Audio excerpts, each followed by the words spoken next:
Raid, ideal para terrenos mixtos en rines de 15, 16 y 17 pulgadas. Momo Tires, pasión al volante. Encuéntralas en los centros de servicio multimarca de Grupo Mavesa a nivel nacional. La cartera para mi novia, los juegos de Martín, perfume para mi suegra. Ahora sí quedo bien y gano puntos. Sí, porque en esta Navidad, haciendo puntos, ganas puntos con Bancard. Porque por cada $30 de compras participas automáticamente en el sorteo de 1 millón de puntos para canjear por increíbles premios. Además, con Visa Débito, revisa tu voucher y gana tu compra gratis. Con Bancard, nadie te quita lo vivido. Consumos diferidos acumulan doble oportunidad. Promoción válida hasta el 31 de diciembre de 2019. Fecha de sorteo 8 de enero de 2020. Revisa términos y condiciones en www.bolivariano.com. Fin de espacio promocional y publicitario.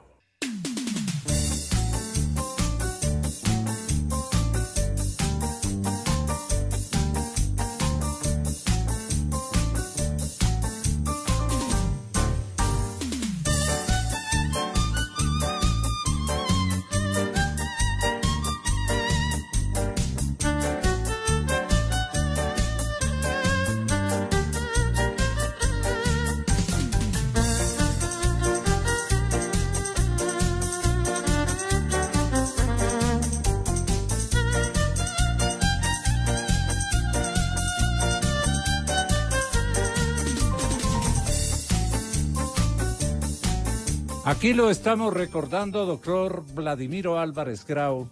Muy bienvenido a la cadena Democracia en vísperas de la festividad de una ciudad de la que todos nos hemos prendado desde diferentes rincones y ciudades importantes como la suya.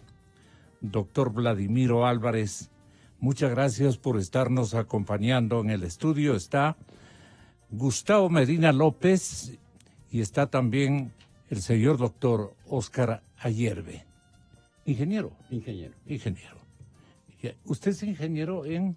Administración de empresas. Administración de empresas. Y ha logrado muchas de las empresas ponerlas en buen nivel. Espero que sí. Sí, hemos sido testigos de aquello.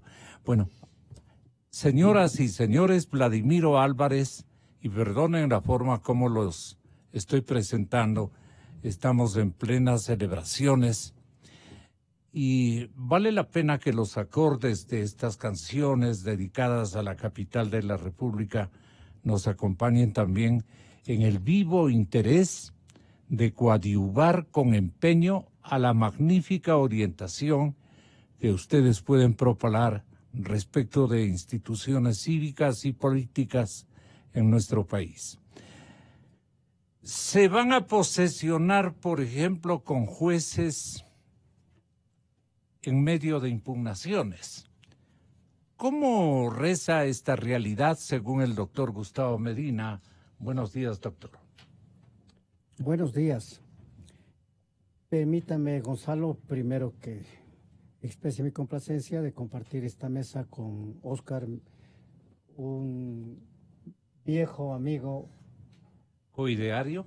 Coideario en buena parte de mi vida política. Sí, sí, sí.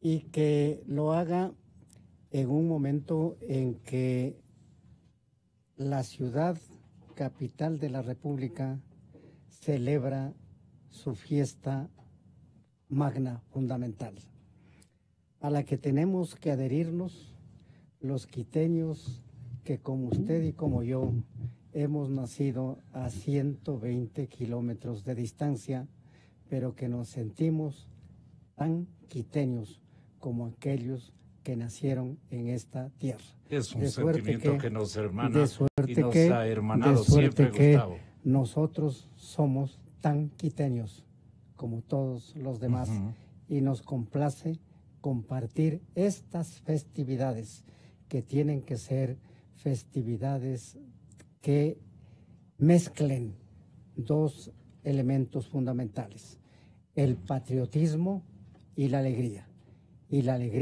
en medio de la solidaridad. Dicho esto, me refiero al tema de su inquietud.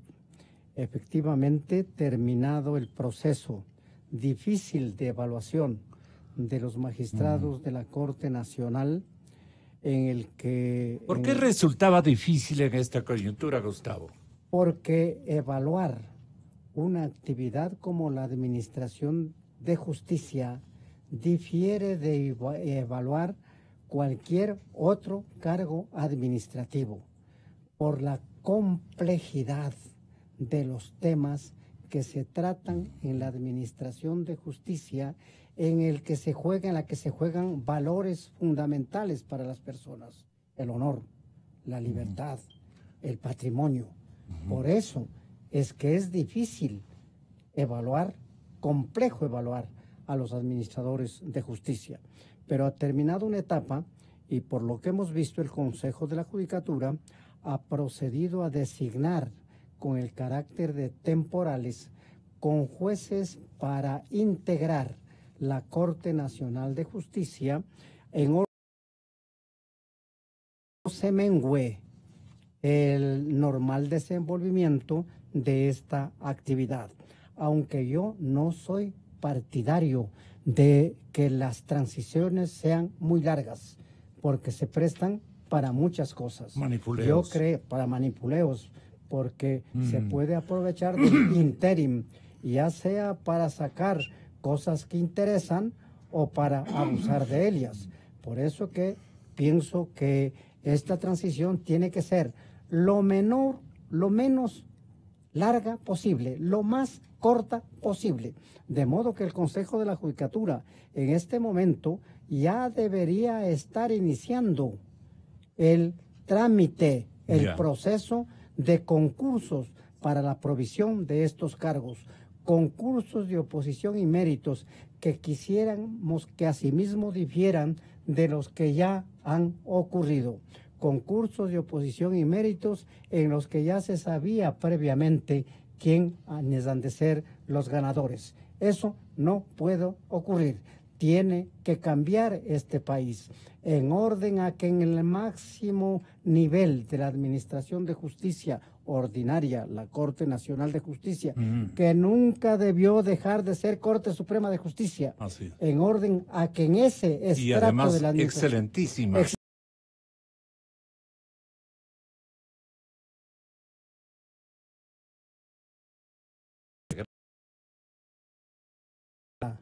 Los juristas más connotados Notables.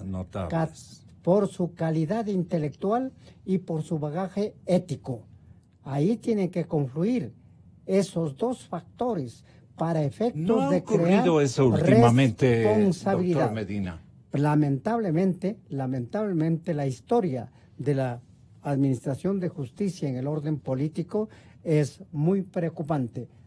Cada día hemos hablado de que es necesario una administración de justicia independiente, pero esa independencia se ha meliado por la razón de que casi siempre las otras funciones del Estado han hecho interferencias para precisamente controlar la administración de justicia y convertirla en instrumento de persecución de los contendientes políticos o de salvamento, santificación de los conmilitones. Y eso no puede ocurrir. Ojalá no vuelva a ocurrir nunca.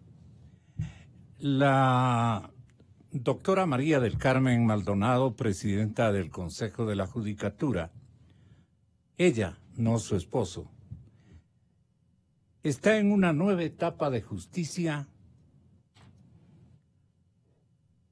La resolución colectiva que ha tenido que emanar desde esa máxima autoridad de la instancia de y con jueces van a ser convocados y han sido convocados de una manera no tan emergente como otras ocasiones, al parecer. Maldonado cree que estos jueces tienen en sus manos, con sus acciones, la posibilidad de recuperar la fe y la esperanza de qué. Óscar Ayerbe, bienvenido. Muchas gracias, Gonzalo. Nosotros estamos profundamente preocupados con lo que está pasando en el Consejo de la Judicatura. Y lo hemos venido expresando en múltiples ocasiones. El país está consciente que efectivamente sí hubo una metida de mano en la justicia por parte de Rafael Correa y el correísmo. De tal manera que eso ya no es un tema de discusión. Y en la tarea de selección, últimamente, ¿quién ha metido mano? El informe de la comisión de veeduría. Es claro. En el informe de la comisión de veeduría de la Universidad Central de Ecuador, que acaba de ser entregado a la Mesa de Verdad y Justicia, que tiene relación con el informe de evaluación del Consejo de Participación Ciudadana emitido por Julio César Trujillo. Este documento determina taxativamente que hubo severas infracciones que determinaron vinculaciones, redes de control y justicia autoritaria, y que cesó en funciones a Gustavo Yarc y al Pleno del Consejo de la Judicatura. Y aquí se establecen gravísimos escenarios de irregularidades administrativas y presunciones de delitos penales. Y convoca para que este informe sea enviado de manera inmediata a la Fiscalía General del Estado. Pero ha sido una lucha tenaz que eso pase. Y determina entonces que todos los involucrados, que ahora que ya sabemos detalladamente quiénes son, significa más de 227 personas vinculadas con Gustavo Yarc, el Consejo de la Judicatura, funcionarios del Consejo de la Judicatura, funcionarios judiciales y jueces, fiscales. Y ninguno de ellos ha sido investigado. No existe un solo fiscal, un solo juez que haya sido sancionado por delitos de persecución, de abuso de poder, de utilización de la justicia en contra de perseguidos políticos e inocentes, y detalla entonces con absoluta profundidad casos emblemáticos en los cuales están inmersos ahora jueces que han sido nombrados a la Corte Nacional de Justicia de nuestro país por la doctora Maldonado y el Consejo y vocales del Consejo de la Judicatura actuales. Casos como el hackeo de sentencia, el informe borrador de la Contraloría General del Estado. ¿Pero a quién atribuye esos defectos o...? No, aquí no hay defectos. ¿Actos delincuenciales? ¿De qué se trata? Aquí está Gustavo Yarc, están todos los vocales, María Elena Jiménez, Alejandro Sobía, Doris Gallardo, aquí está Luis Enríquez, Pablo Tinajero, Jaime Enríquez, Patricio Secaira. Hay que recordar que lo contencioso administrativo es una de las áreas más complejas de la administración de justicia. Ahí se manejan todos los grandes temas del Estado. Ahí está Caminosca, ahí está Petroecuador, Indra Systems, que constan en este informe. Millonarios contratos, no es que es así nomás. Y las vinculaciones que eso tuvo con Carlos Polit y sus negocios. O ya nos olvidamos que Carlos Polit es un prófugo de la justicia. ¿Y quiénes manejaban todos los escenarios en el contencioso administrativo? Que se lo pregunte a Secaira y se lo pregunte a Jaime Enríquez. Y ellos están siendo investigados en este momento por la Fiscalía General del Estado. ¿Cómo es que lograron escalar y ser premiados a la Corte Nacional de Justicia de nuestro país? Y Patia Ortiz no es parte de ese gran equipo. Y todos ellos que tienen pruebas fehacientes de haber cometido delitos, ¿cómo es que están ahora premiados en la Corte Nacional de Justicia? ¿Qué responsabilidad encuentra usted en María del Carmen Maldonado? Yo creo que ella está en estos nombres. Yo creo que ella conoce perfectamente. Nosotros hemos denunciado al Consejo de la Judicatura. Aquí pasa un hecho absolutamente objetivo, real. Cuando alguien va y presenta una denuncia en contra de fiscales o jueces corruptos o involucrados en denuncias de presunciones de delitos penales, lo primero que hacen es inadmitir las denuncias. Jaime Enríquez y Patricio Secaira tienen cerca de 40 denuncias, todas archivadas, sistemáticamente. Hay un mecanismo integral, global, que está diseñado institucionalmente para impulsar la impunidad de los actores. Si no, yo pregunto, de los 14 jueces que salieron en la Corte Nacional, ¿quién fue sancionado? Pablo Tinajero. ¿Le destituyeron del cargo? No, simplemente juez nacional de justicia nuevamente en la Corte Nacional. Aquí está pasando algo evidente. El correísmo todavía sigue incrustado en el sistema judicial y de justicia. Respetable doctor Gustavo Medina, ¿qué impresión tiene de lo que está aludiendo Óscar Ayerbe?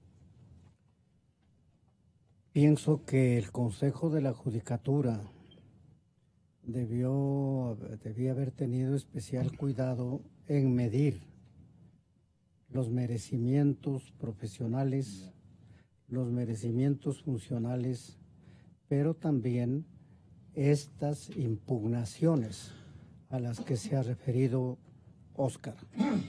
Porque aunque se trate de una transición, lo ideal sería que al máximo escalón de la Administración de Justicia Ordinaria lleguen profesionales, lleguen juristas sin mácula, porque siempre pesan estas impugnaciones en esta especie de atributo que deben tener los jueces, la conciencia de que están haciendo bien las cosas, en las que no hay otros elementos que considerar que la realidad procesal y la ley, prescindiendo de cualquier otra influencia y mucho más de influencias non santas.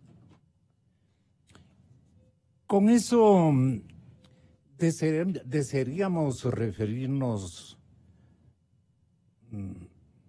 licenciado Ayerbe, a una situación muy reiterada como de duda nacional en la institucionalización de un recambio de la justicia ecuatoriana. ¿A quiénes ustedes impugnaría este momento en los menesteres que están cumpliendo y en los objetivos que han perseguido en el inmediato pasado o pretérito? A varios de ellos, y quisiera mencionar el caso de Dilsa Muñoz, la jueza. La jueza. Sí. Sí. He escuchado muy buenos criterios de Dilsa Muñoz que han sido referidos. Aquella es una jueza que conoce el derecho y que conoce el tema penal. Pero quiero recordarles a todos que ella intervino en el juicio 2014-08-17, que fue impulsado en el año 2014, e intervino como juez ponente conjuntamente con Silvia Sánchez y Jorge Jiménez, y negó el recurso de nulidad que determinaba el llamamiento a juicio del caso más emblemático, el 30S. Si existe un caso poderoso en el 30S que tenemos que repudiar, es que el señor expresidente de la República, Rafael Correa, mediante decreto ejecutivo 022 de junio del 2013, creó la Comisión de Investigación del 30S y le puso ahí a Carlos Vaca para que lo haga. Y en la premisa de antecedentes determina que hubo dos hechos irrefutables. Una, intento de golpe de Estado, y segundo, que hubo un intento de magnicidio. Y se investiga todo.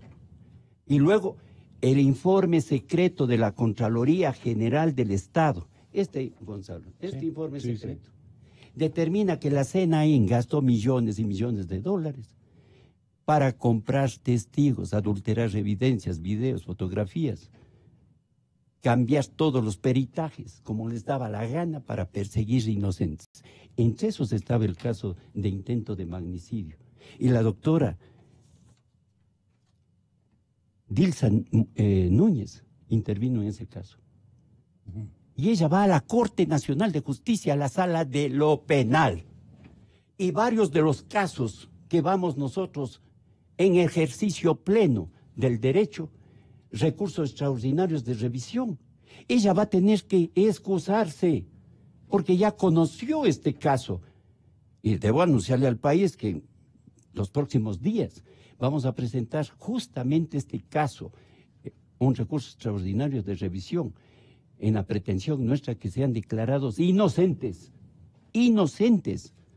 De tal manera que nosotros estamos absolutamente claros que Luis Juan Otaxi, Eduardo Mullo, Giovanni Lazo, Hugo Bonifaz, quienes presentaron este recurso de nulidad y se les negó, violentaron sus derechos y los condenaron a 12 años de prisión. 12 años, Gustavo. Estuvieron presos 5 años y medio. Este es el caso que nosotros presentamos a la fiscal general del Estado, Diana Salazar. Tengo el honor de presentar en nuestros micrófonos a mediana distancia, a través de línea telefónica, al respetable caballero y gran magistrado Vladimiro Álvarez Grau. El comité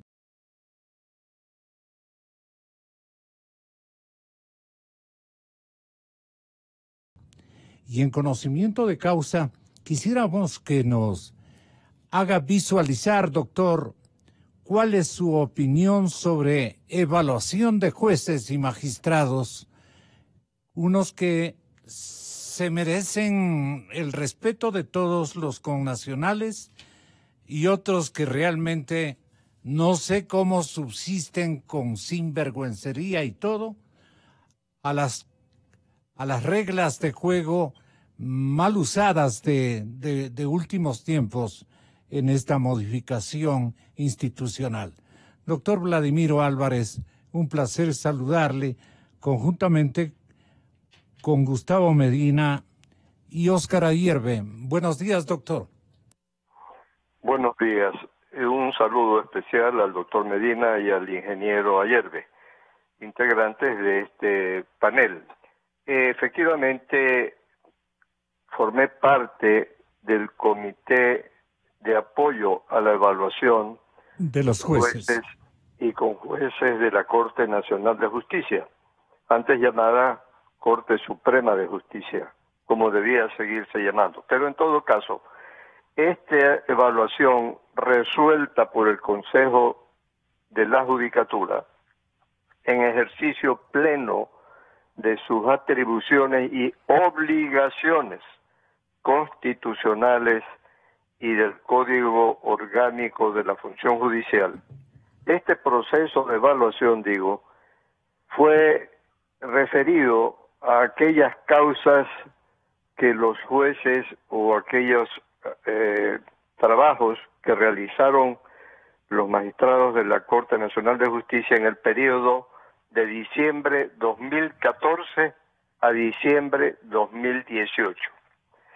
Es importante señalar que, tal como lo han manifestado el doctor Medina y el ingeniero Ayerbe, hay miles de casos que podrían relatarse, que podrían citarse de actos indebidos por parte de fiscales, de jueces, de magistrados, de Corte Nacional, de cortes provinciales, de otros tribunales, de etcétera. Miles de casos. Si fuera así, un programa de esta naturaleza no alcanzaría para comentarlos todos y para manifestar nuestra disconformidad con esos casos de ilegalidad o de corrupción actuados en la función judicial. Pero en esta ocasión, de lo que se trató es de una evaluación, no a fiscales, no a jueces de primera instancia, no a jueces o conjueces de las cortes provinciales, sino exclusivamente una evaluación en el periodo que he mencionado a los jueces y conjueces de la Corte Nacional de Justicia. Incluso aquellos que con posterioridad a dicho periodo 2014-2018 hubieran renunciado o ya no estuvieran en funciones en esta fecha. Pues bien, el proceso de evaluación obedeció a una metodología sugerida inicialmente por un comité de expertos al Consejo de la Judicatura y luego, con la aprobación y observaciones del Consejo de la Judicatura, se designó a los miembros del Comité de Apoyo a la Evaluación así como el Consejo de Participación Ciudadana designó una veeduría, un grupo de veedores externos, entre los cuales se encontraba, lógicamente, el doctor Gustavo Medina, y lo hizo con mucha eficiencia.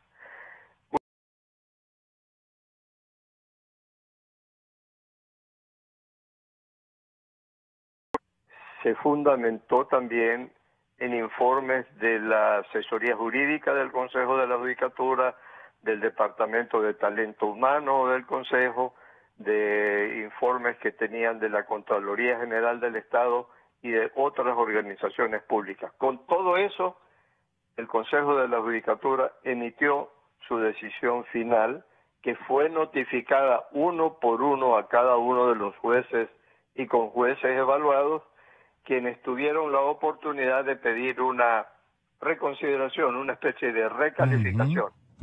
Y luego de eso, el Consejo de la Judicatura finalmente emitió la calificación final.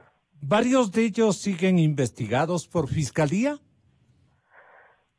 En todo caso, los casos en que hay lugar a presunciones de posibles infracciones o delitos, obviamente la Fiscalía deberá cumplir con su función. ¿Y qué sugiere usted, doctor, a estas alturas? Bueno, es indispensable que el Consejo de la Judicatura designe los reemplazos de los jueces que han sido removidos por no alcanzar la calificación. ¿Tomando en cuenta qué valores? Fundamentalmente, entiendo, lo hizo sobre aquellos jueces y conjueces de las Cortes Provinciales que cuando fueron designados en concurso recibieron las mejores calificaciones, es decir, los que estuvieron mejor calificados en los concursos. Con mucha fundamentación el ingeniero Ayerbe, pero mientras tanto, ¿qué podía hacer el Consejo de la Judicatura? Dejar en blanco vacantes esas judicaturas a nivel nacional porque fueron removidos. ¿Y qué pasa con los miles de casos que están pendientes? Yo creo que esta designación temporal obedece a un estudio minucioso que habrá hecho el Consejo de la Judicatura. Cualquier otro criterio, cualquier otra crítica, cualquier otro cuestionamiento debería ser materia de una investigación paralela, pero mientras tanto se necesita que la Corte Nacional de Justicia esté integrada y que no sigan paralizados tantos casos pendientes, obedeciendo siempre a la independencia de la función judicial respecto a las controversias fundamentales que están planteadas. El ingeniero Óscar Ayerbe, entre los conjueces, dice él, que la Corte seleccionó, estarían nombres de funcionarios judiciales que están, acaba de decirlo, vinculados con casos del 30S.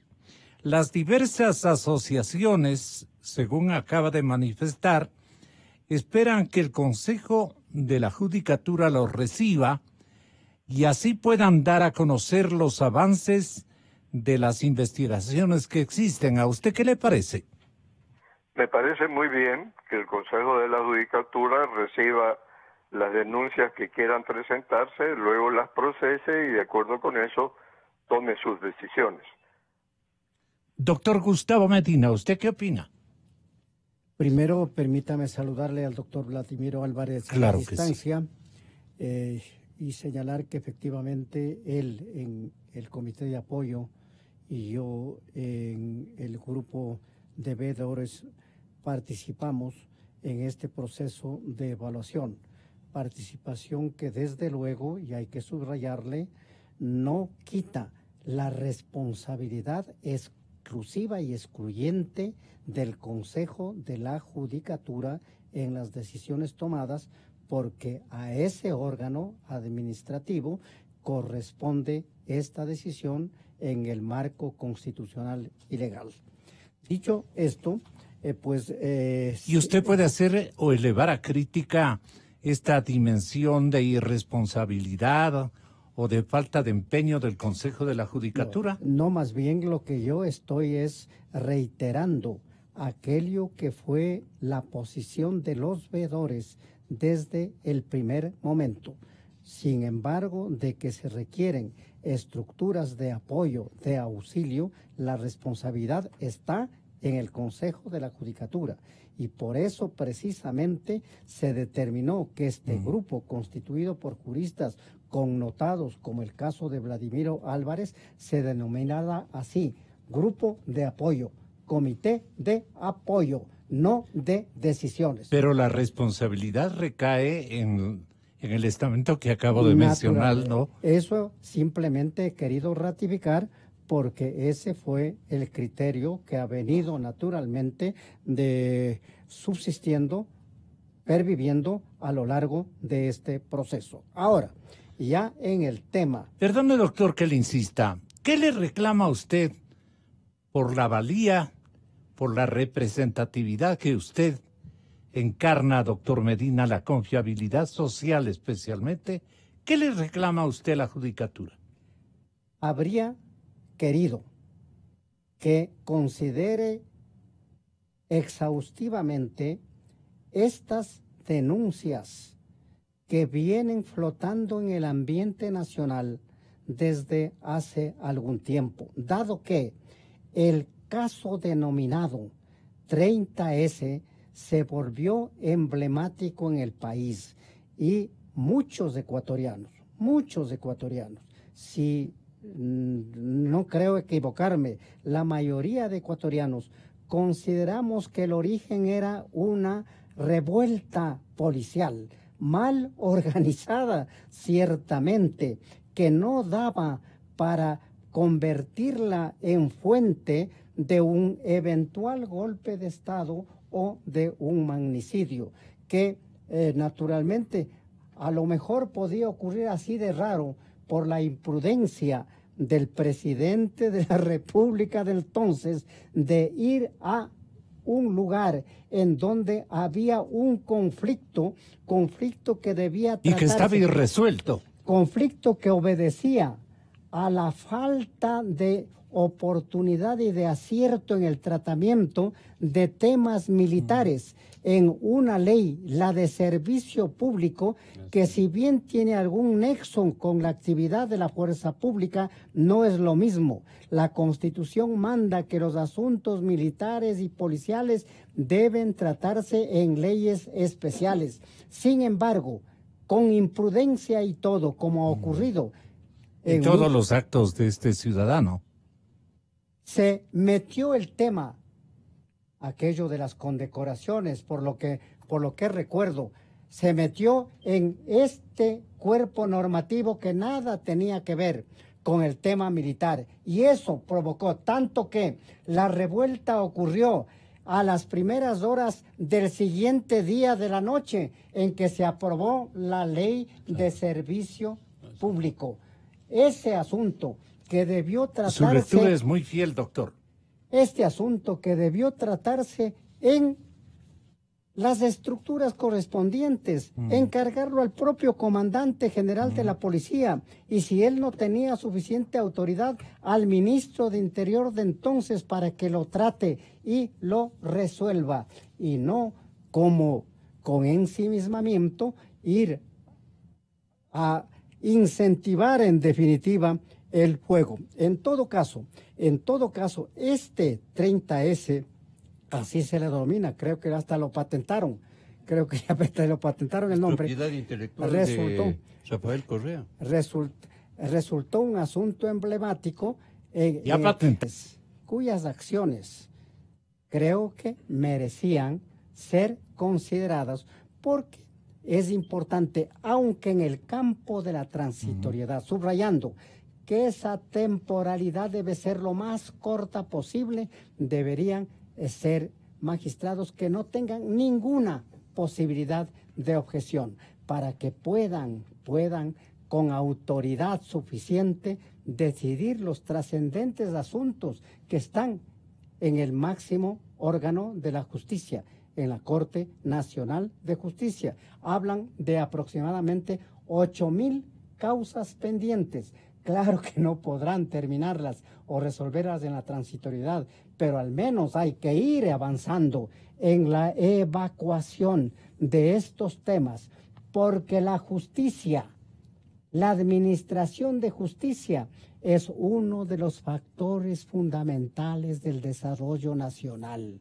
Los países se desarrollan ciertamente cuando hay inversión, cuando hay trabajo, pero sobre todo cuando hay confianza en la administración de justicia, cuando hay confianza en la independencia de la administración de justicia. La robusta personalidad y alta credibilidad que tiene el doctor Vladimiro Álvarez, Oscar, ¿qué exige este momento de su actuación inmediata y contundente para rechazar y no reafirmar lo mal operado en esta conversión?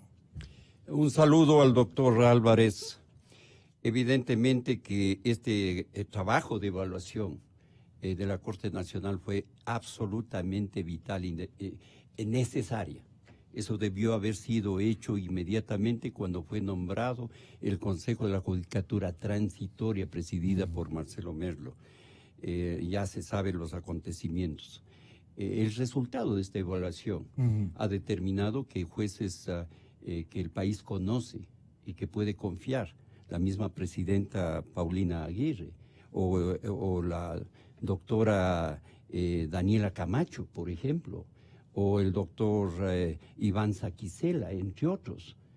Creemos nosotros que son jueces que el país puede confiar. Y es necesario, como lo ha dicho Vladimir, que el proceso institucional continúe con seriedad, con celeridad, con atención. Correa corrompió al Estado ecuatoriano. Es un hecho ahora, comprobado. Pero lo más corrupto, y lo digo yo, del Estado es la justicia. ¿Quién no sabe que por debajo se manejan las cosas, económicamente hablando, con fiscales y con jueces? Tengamos una justicia, pero que también sea transparente. Amerita entonces una evaluación integral, global, total del sistema judicial. ¿Qué intervenciones requiere la transparencia a este momento como una exigencia nacional, doctor Vladimiro?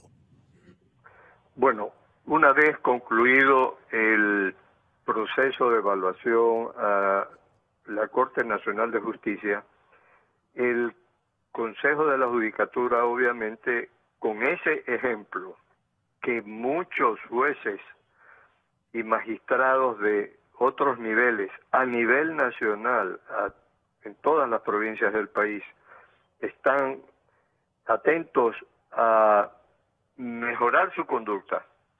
Yo creo que el Consejo de la Judicatura tiene que seguir los procesos de evaluación a otros niveles de operadores de justicia, es decir, a fiscales, a magistrados de las cortes provinciales y otros tribunales y a jueces de primera instancia. No puede hacerlos de golpe con todos, porque son demasiados, pero tiene que avanzar en este proceso para que, como han dicho el doctor Medina y el ingeniero Ayerbe, la justicia brille por sus características, por administrar la verdad, por sobre todas las cosas de acuerdo con la ley, aplicarla y sentar precedentes que sirvan para la conducta futura de todos quienes. Según el ingeniero Ayerbe, entre los conjueces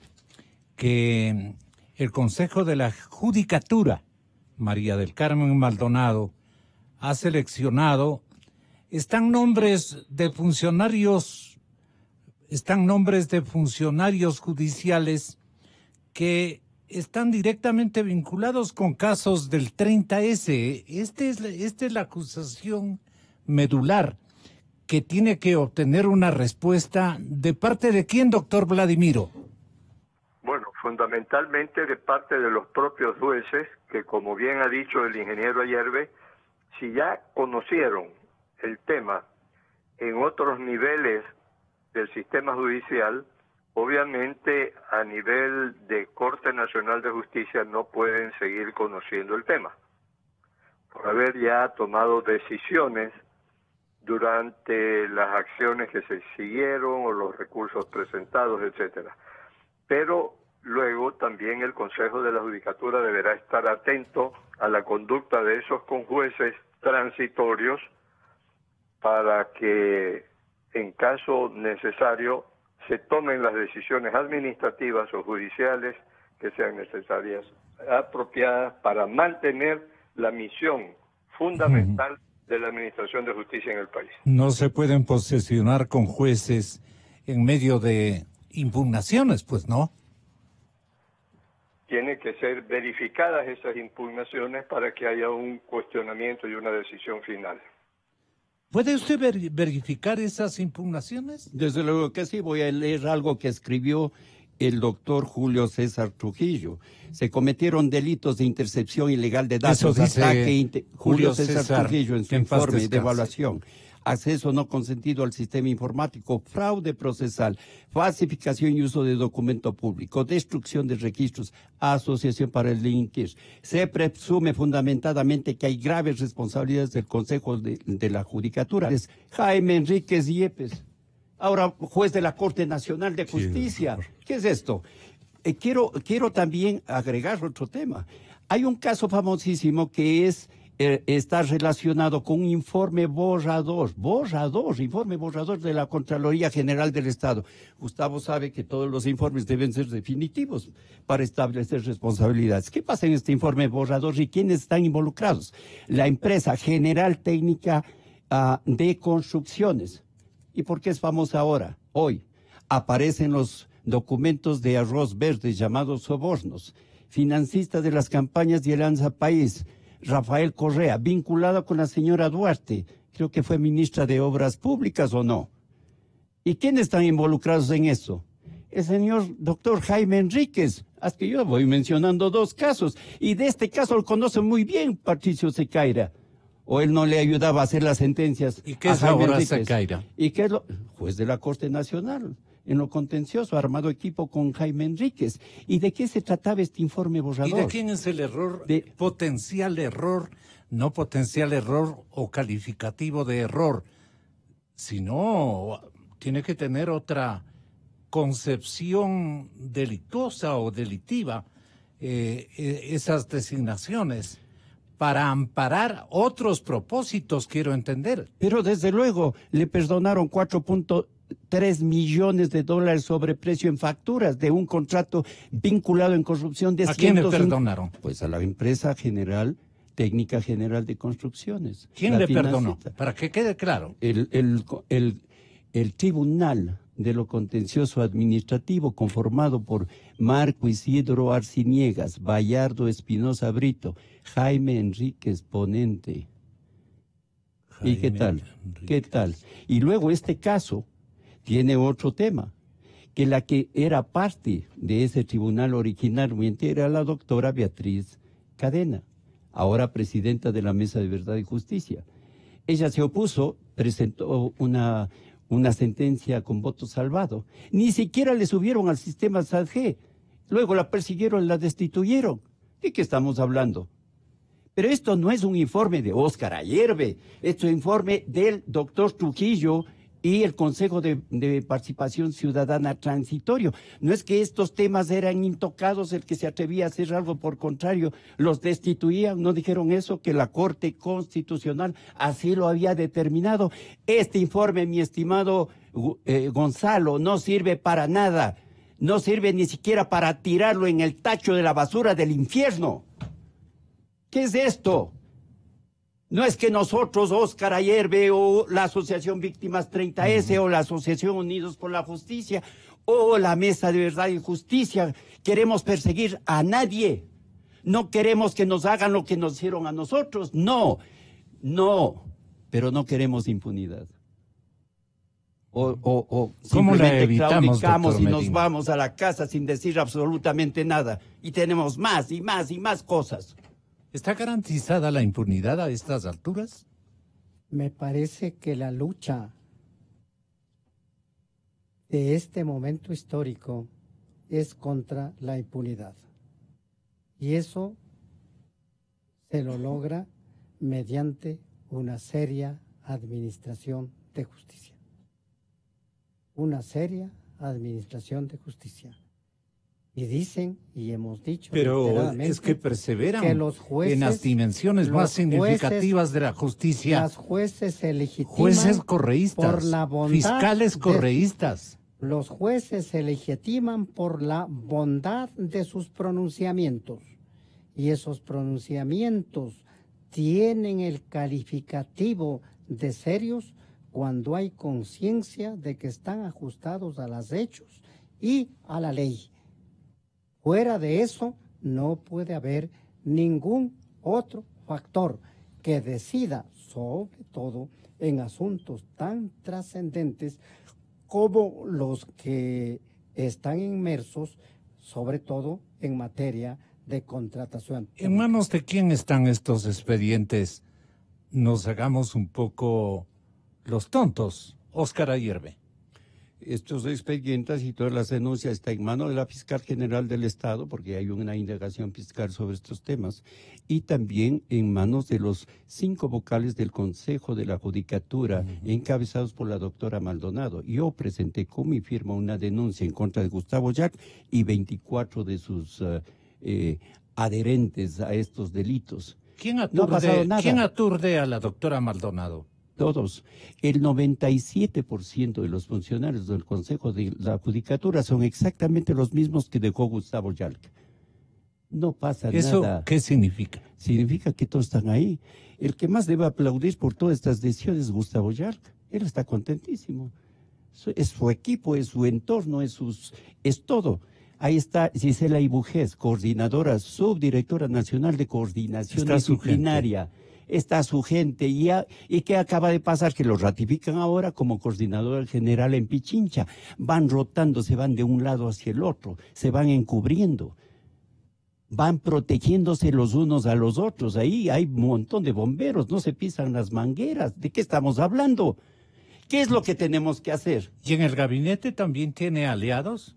Yo estoy absolutamente convencido que cuando hubo la protesta de octubre, si se hubiera adherido o agregado en los requerimientos de la denuncia y de la protesta el tema de la justicia, ¿qué hubiera pasado?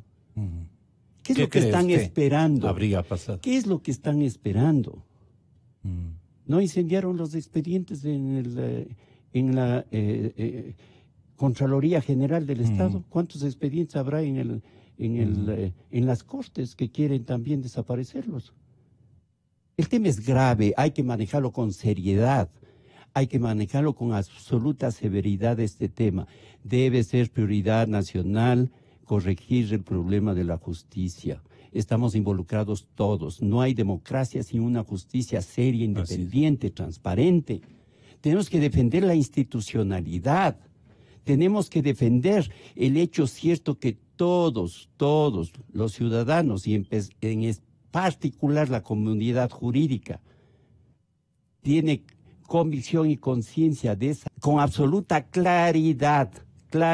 ¿Caso contrario?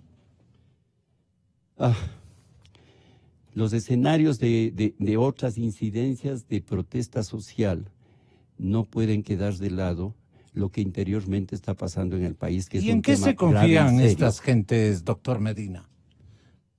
Que van a olvidarse, como nos hemos olvidado de tantos capítulos que le faltaron escribir a la persona que tenía que escribir.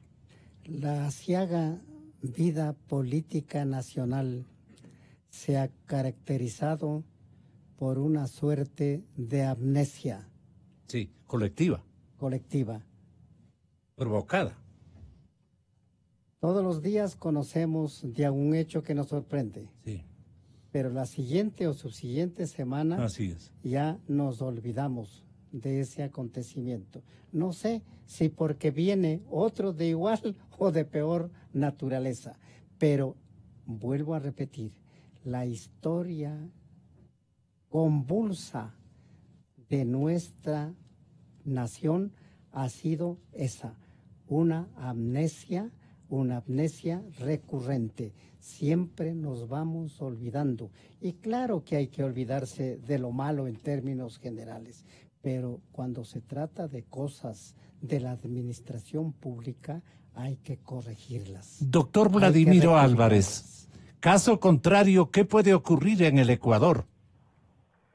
Bueno, si la administración de justicia no se ejerce con absoluta honestidad, transparencia e independencia, obviamente se pierde la seguridad jurídica en el Ecuador. Se pierde la posibilidad de que las controversias sean resueltas de acuerdo con la ley y con la verdad, yo insisto. Y lo que se requiere, más allá del cumplimiento de los requisitos que debe tener un abogado para ser miembro de cualquier nivel de la operación de justicia, se requiere que tengan valentía, mis queridos amigos. Se requieren jueces en todos los niveles que tengan valentía, resistir y rechazar cualquier tipo de presiones o amenazas, que sean capaces de rechazar cualquier tipo de tentaciones y actuar con estricto apego a la verdad, con estricto apego a la ley, sin importar las consecuencias personales que eso pudiera tener. Eso es lo que se requiere, más allá de lo que digan los requisitos formales para ser juez o magistrado. Todos le agradecemos, doctor Vladimiro Álvarez. Muchas gracias, doctor Medina. Gracias, Oscar. Gracias. Muchísimas gracias. Quiero hacer solo una invitación. Pero claro. El próximo lunes 16 de diciembre vamos a hacer la entrega formal del informe de la Mesa de Verdad y Justicia. La diferencia con el informe de veedores de la Universidad Central del Ecuador, que ya fue entregada, y que determina que se hubo metida mano en la justicia. Es vale que invites a las academias. Sí, en este informe se establece quiénes son los responsables, nombres, apellidos, los casos, todo, en detalle. Es un estudio bien hecho, bien... pondérale un poquito más para causar Ahora, expectativa. Nosotros estamos pidiendo, fue conformada la Mesa de Verdad y Justicia por el Consejo de la Judicatura en octubre del 2018, presidido por Marcelo Merlo. Ahora vamos a hacer la entrega oficial del documento a la institución que creó la mesa. Hemos solicitado que se nos dé el auditorio del Complejo Judicial del Norte. Hasta ahora no recibimos respuesta. Si es que no nos dan acogida a nuestro pedido legítimo de entregar el informe de un organismo que ellos mismos lo crearon, entonces lo vamos a hacer en la calle, en la avenida Amazonas, y ahí vamos a convocar a todos los medios de comunicación, a la academia, a todo el mundo, para entregar esto al país, y entregar este informe. De tal manera que hago una invitación a los miembros del Consejo de la Judicatura, primero que acepten que nosotros entreguemos el informe de una manera oficial en la propia institución, y si no, pues que asistan también ellos como invitados en la avenida Amazonas, frente al complejo, al gran complejo construido por el propio Rafael Correa y a los medios de comunicación, y van a conocer en detalle algunas de las cosas más sorprendentes. Reitero lo que dijo Gustavo Medina, estimado y querido amigo. La sociedad ecuatoriana a veces se olvida, pero debemos recordarle para poder tener un futuro mejor de las cosas del pasado, para mejorar el futuro. Gracias, Gustavo. Muchas gracias, doctor Vladimiro. Hasta siempre, muy amable. Un poquito de Camila, un poquito de Fernando y un poquito de Martín. Dormida en medio de volcanes, tocando el cielo de los Andes. Mi ciudad es color más intenso que el sol, un santuario de historia y de paisajes.